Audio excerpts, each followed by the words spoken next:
Corona virus के खिलाफ जंग में भारत जीत की ओर बढ़ते बढ़ते एक बार फिर पीछे खिसकता दिख रहा है। फरवरी महीने के मध्य तक ऐसा लगता रहा कि भारत में कोरोना की रफ्तार धीमी पड़ रही है, जल्द ही भारत इस पर जीत पा लेगा।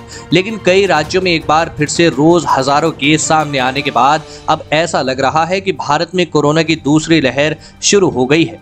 आइए इन 4 पॉइंट्स को समझते हैं। नंबर 1, देश भर में कोरोना संक्रमण के नए मामलों में बढ़ोतरी। भारत में कोरोना संक्रमण के 7 दिनों का औसत 11 फरवरी को खत्म हुए सप्ताह की तुलना में 67% बढ़ गया है। जहां 11 फरवरी तक देश में रोजाना 10,988 नए मामले सामने आए थे, वहीं बीते बुधवार तक के सप्ताह में 18,371 नए केस रिपोर्ट हुए।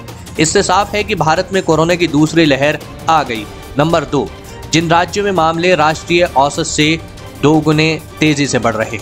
बीते 3 महीने से किसान आंदोलन देखने वाला पंजाब इस बार कोरोना का नया हॉटस्पॉट बनकर सामने आया है। अगर आंकड़ों को देखें तो यहां कोरोना की पहली लहर की तुलना में अब नए मामले 509% बढ़ गए हैं।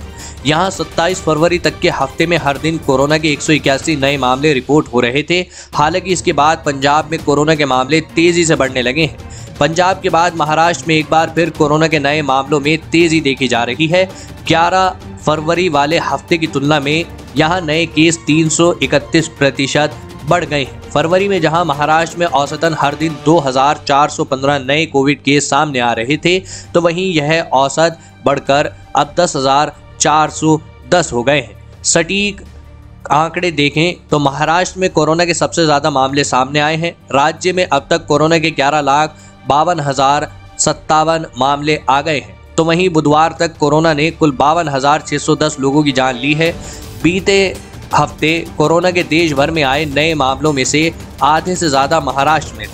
हरियाणा तीसरा राज्य है जहां कोरोना का 7 दिनों का औसत 302% बढ़ गया है। फरवरी 8 तक के हफ्ते में हर दिन का औसत यहां 74 था, वहीं बीते हफ्ते यह बढ़कर 297 हो गया है।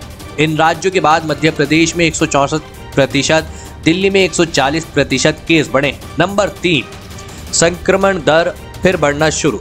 बीते हफ्ते भारत में हुए कोरोना के कुल टेस्ट में से औसतन 2.6% लोग पॉजिटिव पाए गए हैं। हालांकि यह आंकड़ा दुनिया के बाकी देशों की तुलना में अभी भी कम है, लेकिन दोबारा इसमें बढ़ोतरी जरूर देखी जा रही है।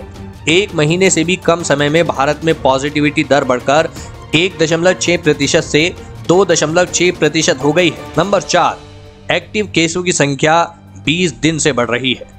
देश में एक बार फिर कोरोना वायरस के एक्टिव केसों की संख्या बढ़ रही है। दरअसल कोरोना के नए मामले जितनी तेजी से सामने आ रहे हैं, उतनी तेजी से कोरोना से मरीज ठीक नहीं हो रहे हैं, जिससे सक्रिय मामले लगातार बढ़ रहे हैं।